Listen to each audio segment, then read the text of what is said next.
Jornal do Meio-Dia. O comentário do dia.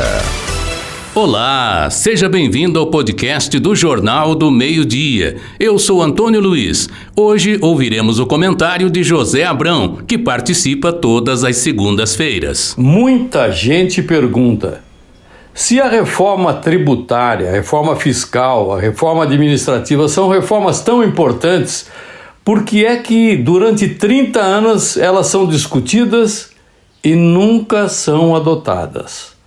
É fácil. É só chegar à conclusão que chegam os analistas. As explicações que dão a justificativa para uma reforma, principalmente a reforma fiscal, é a explicação do inexplicável. Ultimamente, 16 estados e o Distrito Federal elevaram a taxa padrão que cobram do Imposto sobre Circulação de Mercadorias e Serviços, o chamado ICMS, já para esse exercício de 2023, para os meses que faltam, e para o exercício de 2024, apontado por um levantamento do Comitê Nacional de Secretários de Fazenda dos Estados e do Distrito Federal. Ora, se são eles que cuidam de cada um dos estados e do Distrito Federal, ninguém poderia falar mais corretamente, adequadamente e ser confiável do que os próprios secretários. E o que é que eles alegam? Que as elevações são parte de uma compensação em reação às medidas adotadas pelo governo federal em meados de 2022 para conter o preço dos combustíveis, limitando a cobrança do ICMS sobre gasolina, diesel e também sobre energia elétrica e telefonia. Agora, a primeira pergunta aqui que não dá para deixar passar. Isso tudo é porque vamos ter uma reforma fiscal. E aí os estados estão se preparando para que a sua fatia seja melhor em relação à arrecadação total do IVA, que é o Imposto Único.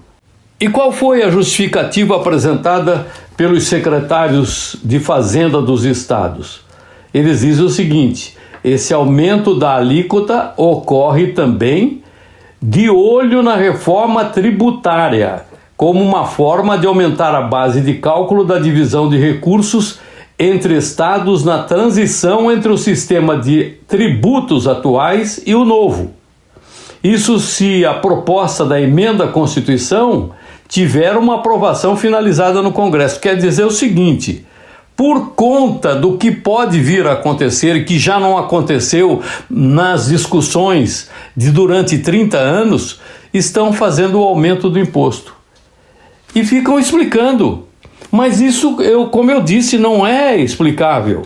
Não precisa entender muito de fisco e até mesmo não precisa entender muito de matemática. Pelo seguinte: se a cobrança era de 25%, para cada R$100, o Estado arrecadava 25. 25% de 100 é um quarto, dá 25. Se cobrasse 25 sobre 80, iria diminuir a arrecadação. O resultado ia ser 20. Por quê? Porque caiu a movimentação. E aí o governo não se preocupa se caiu a movimentação, ele quer receber o mesmo dinheiro, não importa quanto tenha sido o movimento ou mais. Agora vejam também, se a arrecadação é de 25%, quando a gente aumenta a circulação, a movimentação, a economia melhora e ela vai, ao invés de 100 para 200, a arrecadação dobra. O que era 25 passa a ser 50. Então, não adianta ficar pensando assim, não importa a situação do país, o que nós precisamos é da arrecadação para manter o Estado como ele está ou então ter mais dinheiro para, na época das eleições, fazer um monte de obras, às vezes algumas inadequadas. E outras ainda que ficam inacabadas, porque depois da eleição entra outro mandatário, não gosta daquele projeto, vai fazer outro projeto novo e abandona aquele com todo o dinheiro que já foi gasto. O diretor institucional do CONFAZ, secretário André Horta, disse que está todo mundo se virando. Quando ia fazer renovação de estradas, e não está fazendo, quem tinha planos de abrir hospital não abriu, toda uma série de serviços públicos está contingenciada. Esperando o quê? A tal reforma fiscal. Então já vai aumentando o imposto por conta. Se sai a reforma, a fatia do Estado melhora. E se não sai a reforma, já aumentaram o ICMS, principalmente sobre esses itens que são considerados essenciais e sobre os quais o controle nosso é limitado. O controle da população sobre isso, você não vai ficar sem luz porque está gastando muita luz, vai apagar a luz durante o horário do jantar? Não, você vai limitar, é o que já faz. E continuando na explicação do inexplicável, vejam essa situação. Um dos exemplos de estados que elevaram o ICMS é Pernambuco, onde teria havido uma perda de arrecadação de 1 bilhão e 700 milhões no ano passado com as limitações do imposto estadual pela medida federal. Olha, o que o pessoal justifica é que a reforma fiscal deve diminuir em muito a burocracia, porque é imensa a burocracia tributária brasileira, como é a burocracia de um modo geral dos estados brasileiros. A argumentação de que vai diminuir a burocracia vem com um acessório de que deve reduzir os impostos, que deve ficar mais barato para a média da população. Quem não está pagando o imposto adequado vai pagar mais. E quem está pagando imposto demais vai pagar menos. E que na média ficaria o mesmo.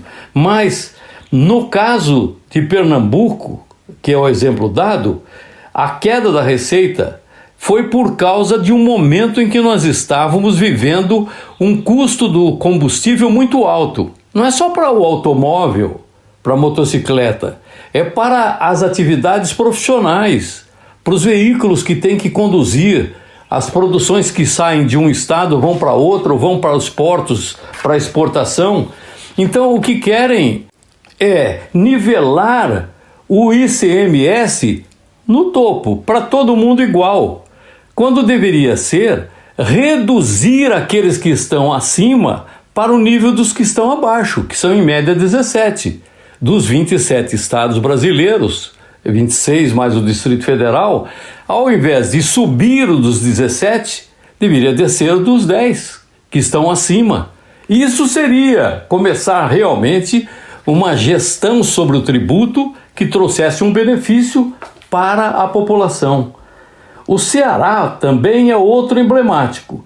Segundo a informação do secretário da Fazenda daquele estado, Fabrício Gomes Santos, o governo experimentou uma perda de arrecadação de 1 bilhão e 200 no segundo semestre do ano passado por causa da limitação do imposto. Nesse ano, no acumulado até agora, também estaria havendo uma perda. E o que eles querem é já, por antecipação da reforma fiscal, fazer a recuperação e manter um nível para que a distribuição das arrecadações do IVA privilegie aqueles estados que tiveram a redução. No caso do Ceará, por exemplo, vai haver uma elevação da taxa do ICMS de 18% para 20%. E qual a justificativa do secretário? Não havia outra saída. Nós já tínhamos cortado 2 bilhões nas despesas do orçamento passado. Ora, se conseguiram cortar 2 bilhões, deveriam manter o corte das despesas para melhorar a vida da população e não aumentar a tarifa para recuperar a arrecadação que teria sido perdida. É só lembrar daquele exemplo dos percentuais sobre a movimentação. Todo mundo perdeu dinheiro durante a pandemia.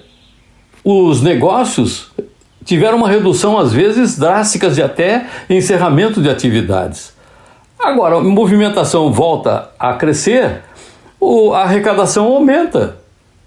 Agora, de qualquer maneira, seria justo que houvesse uma preocupação maior com a redução do peso da carga do Estado. Do Estado de um modo geral, de todos os entes públicos.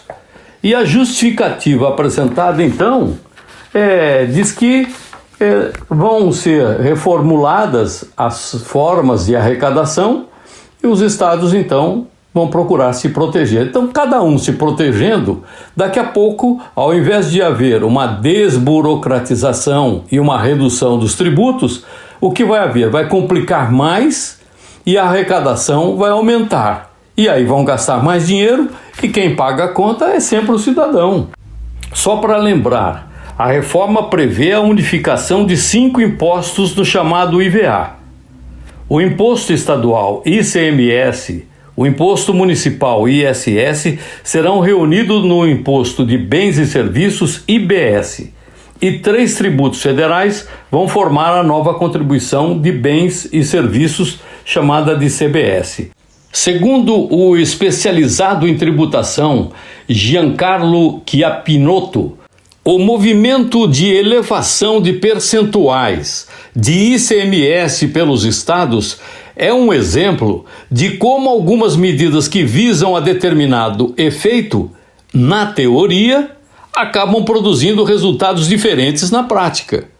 No caso da reforma tributária, a regra de repartição do futuro IBS poderá acabar incentivando um aumento na carga tributária que, conforme as intenções declaradas do governo federal, não seria o objetivo.